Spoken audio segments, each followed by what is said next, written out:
You guys already know, you already see the title of the video. I don't have to say it again. Yes, I was broke. Yes, I was a complete screw up in life. And yes, I am a 23-year-old multi-millionaire in real estate. So this video is going to be exactly how I did it, right? Exactly how I started, exactly where I'm at now. And if you find it in your heart, bro, you can literally follow my journey, right? Learn from my mistakes and take what you could do in 10 years, bro, and do it in 2 years because of this video and because of the knowledge and the ball, I know ball, that I'm gonna share with you, bro. So how did I boss up in real estate, right? How did I become a 23-year-old multimillionaire? I literally live my dream life. So you know what? We're gonna start with where I'm at right now. Okay, I make millions of dollars per year in real estate. I live in my dream condo right here in the beautiful city of Miami, Florida, right? I have the cars that I want. I have a G-Wagon and I have a Lamborghini, right? I have time freedom. I have location freedom. I can travel whenever I want. I can go whenever I want. The thing that I love about my life, bros, I have built a life for myself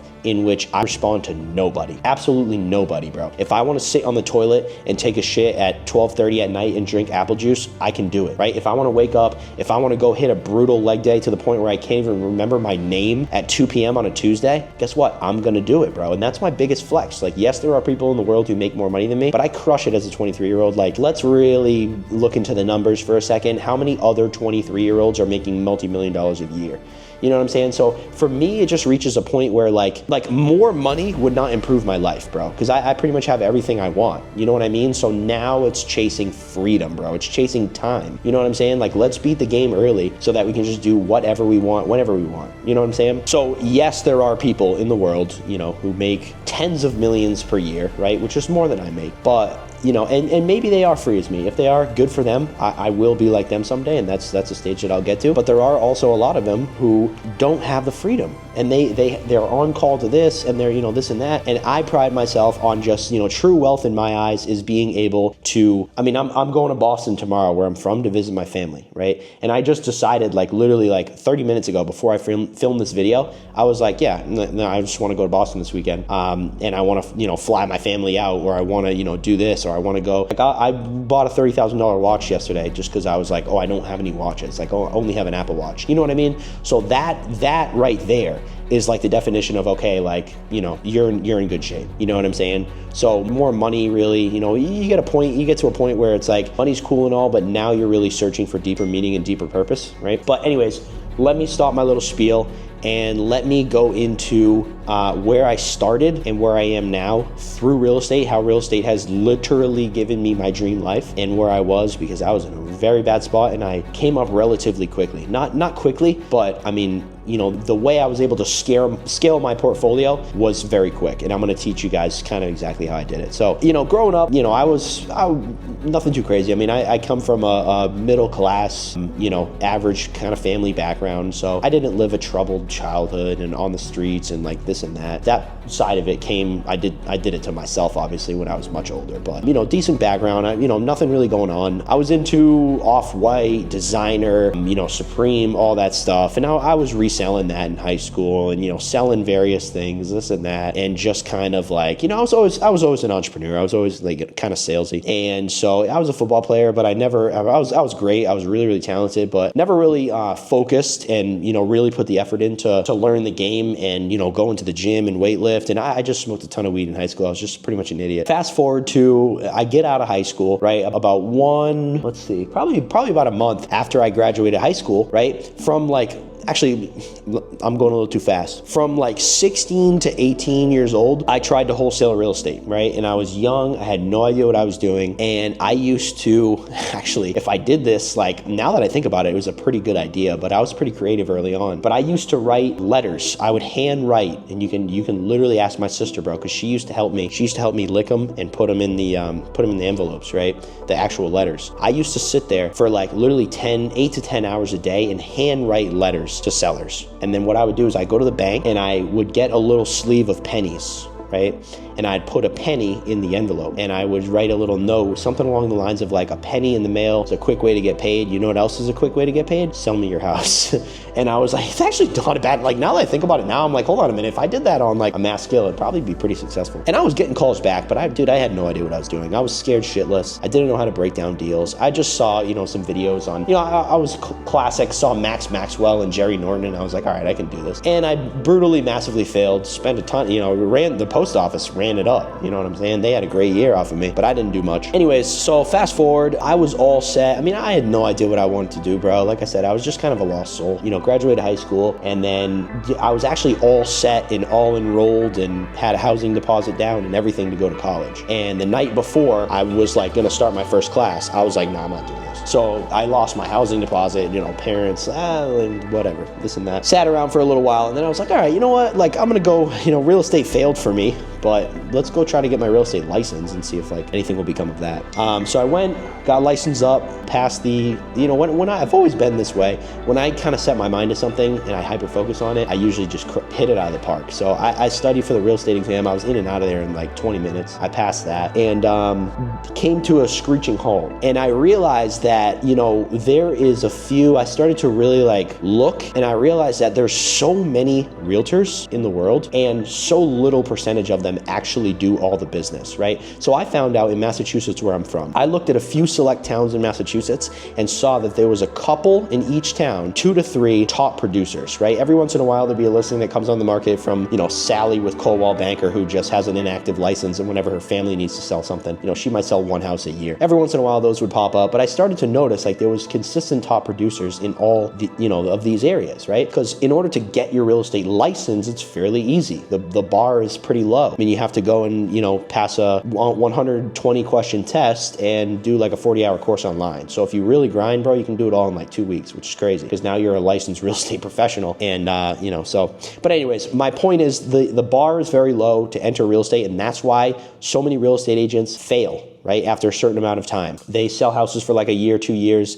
they can't get any more business and they quit, and then they go and bartend or something along those lines, right? A lot of bottle girls in Miami have an inactive real estate license. So anyways, so I realized that, okay, great, like I have a license, and all right, what now? So I started to look at those areas, and I grew up in a little town, and what I did is I looked at the little town I was in, and I started to realize those 2 to 3 top producers in the area. So I picked one of them. I called them in order. I called the first guy, and he was a dick. So I was like, all right, forget him. Called the second lady, and she was like, hey, and I was like, yeah, I just got my real estate license. I'm 18 years old, and I want to sell real estate, and I'm coming to work for you tomorrow. And she was like, okay. And so I was like, bet. So I came in the next day, and I was basically like, I don't want to say assistant, but I was basically doing her dirty work, bro. She was sending me on like showings for her listings, right? And like, doing this, and I'm running around all day. And she taught me a lot. I won't lie. She taught me a lot about like the contracts and like, little like listing tips and this and that, but she did not show me how to get business, bro. She did not show me how to get business. And nobody showed me how to get business. I had to learn how to do all that myself, right? So I went like literally like with that firm, I went like a year without getting my first deal, bro. I was literally like from 18 to 19, I didn't have no business. Like I didn't really know what I was doing, right? So a big part of my journey, right, as a person, not only in business, but as a person, is I had to learn how to talk to people,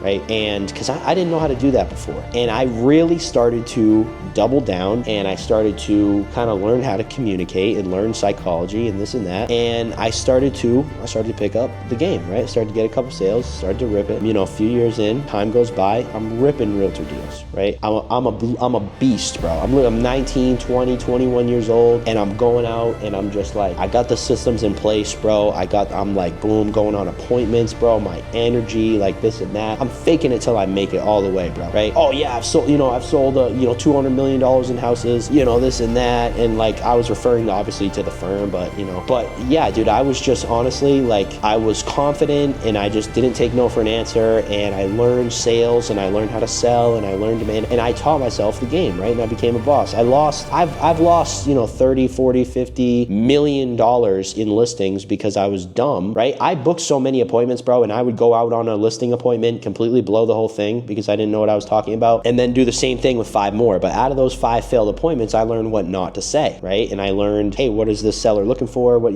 this and that. And I just started to smarten up, right, eventually. So it was great. So, it was really good. And I was ripping that, a couple years in, I was producing like crazy. And I started to shift into, I really like the idea of owning investment property. By like year 3 of me selling real estate, I was like, yeah, I like it, investment property. So what I started to do is I started to shift my prospecting model and my lead intake system towards multifamily properties. And I noticed that, me being a natural deal finder, I can find smoking hot deals in any market. Like that's one of the things I'm best at. So I would come across a house, right, that's worth $400K and the seller only wants $300K for it, right? So there's a clear, now obviously looking back at that deal, there's a clear way to go. But I had a one-track mindset, bro. And I said, hey, I'm Adam. I have a real estate license, so that's what I'm gonna do. I'm gonna list the property on the open market, available for everybody, right? And that's what I did. And I listed it, the house was worth 400, listed the house at 350 because the seller only wanted 300. So I told her 350 and she was like, oh, this is great. So sold it, really quick, $30,000 over asking, 380, and I made my little 10 bands, right? Or whatever it was, whatever the math is on that. And as deals like that started to happen, right? I started to be like, dude, what if I was the one that actually bought that house for 300 and then put it on the market myself and sold it for 400 and made 100 bands instead of a realtor commission, a little small realtor commission? And I was like, oh my God, what? Like, how did I not think? Gosh, I'm sorry. Why did I not think of this before? Like, really? So I then started to shift my model and shift my operation to let's look at a bunch of multifamily houses, right? The ones where the sellers want to sell quick for cash. The house is beat up. We can buy those, right? Those we can have an acquisition side, and then we can have a realtor side, right? The people who want market value for the house, it's all redone. We're talking about luxury class A, multifamily stuff. We're going to list it on the available open market, right? So I started to do that. And I started to then really, I smartened up, and so, by year 4, we're ripping that, this and that. And I just started buying these properties on the side. I would buy some, I would wholesale some, I would fix and flip some, I would realtor sale some. And I was doing hundreds of deals. I've done hundreds of deals. And so I'm ripping on these models and this and that. And then most recent deal, actually my biggest to date, I'm buying a $26 million multifamily real estate portfolio. And I was like, okay, well, this is a good deal. Like the guy told me the numbers. I'm like, hey, this deal is awesome. Obviously off market deal that I procured that I've been working on for, 4 years. And he told me the numbers and I'm like, yo, this deal is insane. Only problem is I need $26 million, right? So I went ahead and educated myself even further and learned seller financing, right? And I learned a seller financing model and I was able to put a deal together with that guy, right? So my real estate journey basically just goes from learning another exit, right, and getting smarter and learning another way. Like the most successful people in the real estate game are the people who can do everything, the people that understand the game as a whole, right? There's other programs out there that'll teach you, one lane, how to do this as a realtor, this and that, but you're just gonna, another deal that somebody else could make money on because they have more knowledge and they have more exits, you're just going to throw away. And that's what my one-on-one mentorship program, Legacy Capital, teaches you how to do. There's 2 pillars of Legacy Capital. The first pillar is to show you how to consistently, keyword consistently, find massively undervalued multifamily deals. And the second is the best exit to execute on it. Hey, should we list this one? Should we wholesale this one? Should we refinance this one, right? Should we do long-term debt on this one? And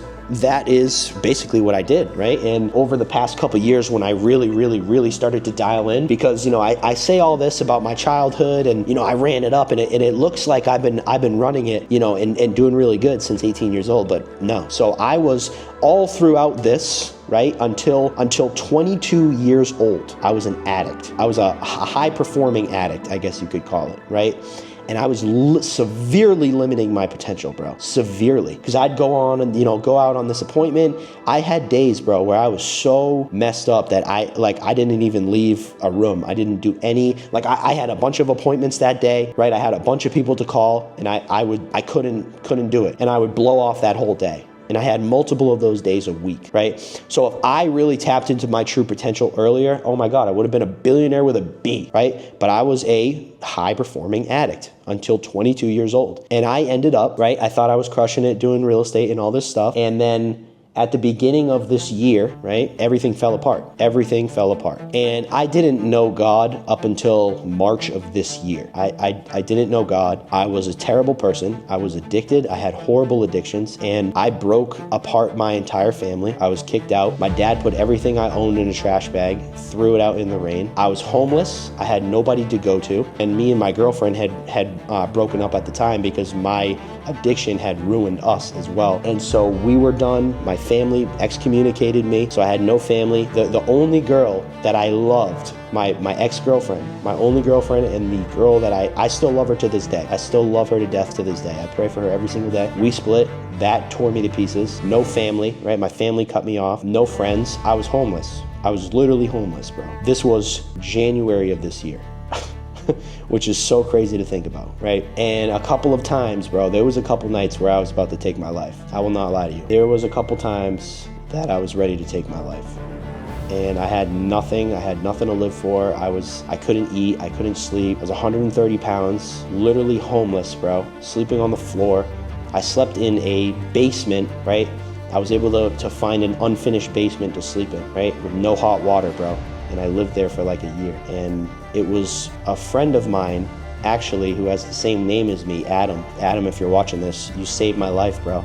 Also, there's two people that I credit to saving my life. Actually, three. The first one is God, because in March of this year, right, this whole ordeal happened in January of this year. March of this year, I spent those 3 months, bro. I couldn't eat. I could not eat. Couldn't sleep. I was 120 pounds. I was depressed. I was homeless. And Adam, my buddy Adam from Rhode Island, he invited me to church one day, right? And Adam had been inviting me to church for the past couple of years, but I thought I was king of the world, big realtor guy, making money, this and that. And at that time, the only thing I cared about was money, right? And I didn't know God. I had a terrible mindset. And Adam had been inviting me to church for the last like 2-3 years. And every weekend, I'd be like, yo, yeah, sounds good, bro. I'm going to pull up. And I'd blow him off every single weekend, right? And this was in about, early March of this year. Adam texted me and he's like, yo, bro, you got to come to church this weekend. This good pastor speaking, whatever. And I was so defeated. I don't know if this was God's doing, but I was so defeated to the point where I was just like, all right, bro, you know what? Fine, right? And I can remember vividly to this day. I can remember arriving at that church in Smithfield, Rhode Island, Awakening Church. I remember driving up the hill, right? Because the church is set up on a big hill. So I remember driving up the hill, right? And obviously, there's some traffic, so I'm moving very slowly. And this had to be, I'm gonna get emotional, bro, talking about this, but this has to be God. A bright light shined on me, and it was cold in Massachusetts, so it's March. It was the warmest light I've ever felt in my life, and that light followed me and it shined on me. The light only hit me, I swear. And I was driving up and the light shined on me, and I knew God was real right there in that moment. That was my testimony. I knew God was real. That light hit me, and it felt like I was just renewed of who I was, renewed of my addictions, right? And of this terrible person I was, and I was renewed right there in that moment. And I remember walking into church, and I remember meeting Adam, right? He brought me over. He's like, yo, it's so good to see you, bro. And Adam, God bless his heart, man. He was so fired up to see me in there. And I remember that service, and the pastor was just speaking to me directly. Every single thing he was saying, it was just God's fate to bring me in there. And I remember I cried so many times during that service. I was in tears the whole time. And I remember the pastor was like, he said a certain line, and it was something along the lines of like, I know there's somebody in here today. And of course, it's church. They're gonna say the most like general thing ever to try to appeal to as many people as possible. You know what I'm saying? Obviously, but this dude, it was like he was talking directly to me. He said, there's somebody in here today whose heart is torn to pieces and they have like nothing to live for. And I can remember, bro, Adam standing next to me. He put his hand on my back, and I don't know, dude. I completely lost it. And I knew God was real from that day forward. And I knew that God is everything. And I knew that I needed to put it was just so brutally clear to me that God is the creator of the universe. He has a plan for everybody's life, and you need to seek him first. And I was a terrible person that was seeking everything but God. I was seeking money, I was seeking worldly things, and it ripped me apart as a person. And God had to strip everything away from me and make me find rock bottom in order to show me that he was real and that he is everything, right? And that was March of this year. Ever since March of this year, OMG, have I been just to the moon. And it's all in God's name, and it's all in God's glory. And I've built an incredible life with myself with real estate. And now with Legacy Capital, I am teaching others exactly what I did, right? And over my 7-year real estate journey, you get to skip all the mistakes that I made, bro. You get to skip all the failed listing appointments, all the missed acquisitions, all the messed up deals, all the BS of learning real estate and this and that, because in Legacy Capital, I one-on-one mentor you and get you in a position to succeed in real estate. That is what I do. And you get to skip all of that, right? And you just get to go right to the success. And so that's basically kind of just a quick variant of my story. You know, fast forward, again, I'm living here in Miami, Florida. I live in my dream life. I literally go to the gym and I just destroy my body week after week until I can't walk. I get 1% better daily. I like to eat better. I pray to God. I read the Bible every day. God is just literally everything. And once you guys understand that, your life is going to absolutely change. So I know this video has completely turned into glorifying Jesus Christ, but again, it plays into my real estate journey, and that's something that I want to say. So that has been my journey of success in real estate. Again, if you need help becoming a real estate tank, right? So my name is Adam Orros, as you guys know. If you don't know anything else about me and you're just watching this video, I'm a broker licensed in multiple states. As I told you, I started off as a realtor. I've built a Section 8 rental property portfolio with over 100 units, right? I've done obviously fix and flips. I've done wholesale. I do all the models of real estate consistently, and I make millions of dollars a year as a 23-year-old, putting God first, obviously. So again, if you guys need any help whatsoever with real estate, Legacy Capital is the way to go. I hope you guys enjoyed my story, and just, kind of take my story as, if you're on a journey where you're struggling, or if you're at a journey where you don't know God and you're trying to come up and you're trying to, build wealth in real estate. Again, you need to focus on glorifying God, always chasing his kingdom, and put everything else before money first, right? Put your family first, put your health first, put fitness first, and an abundance of money will come as a byproduct of becoming that beast of a person who can handle it, bro. I remember growing up, I wanted a Lamborghini so bad. I didn't buy a Lamborghini until 3 weeks ago because God knew that I wasn't ready. God was not going to give me the money in order to buy a Lamborghini when I was 19 and addicted and, sitting in my room ready to kill myself. He was not going to give me the money to buy a Lambo then. You know what I mean? Because I wouldn't have been able to handle it. So the old version of Adam, the messed up, horrible person who couldn't control his emotions, that person, he can't get a Lamborghini. He's not the caliber of person who can get there. So if you're questioning, hey, why hasn't God given me everything that I want? It's because you're not the person who can handle those things yet, right? The reason I have my dream life, I'm literally in my dream apartment, I drive my dream cars, I have a G-Wagon, I have a Lamborghini, I can travel whenever I want, I have all the money in the world. And the reason I'm able to have all this stuff is because I have become the person who can handle this. You know what I'm saying? And so that's the real takeaway from this video. But anyways, again, if you guys want to get into real estate and you want to boss up, Legacy Capital is for you. Send me a DM on Instagram if you're interested. We'll tap you in, and that's pretty much it. Later, guys.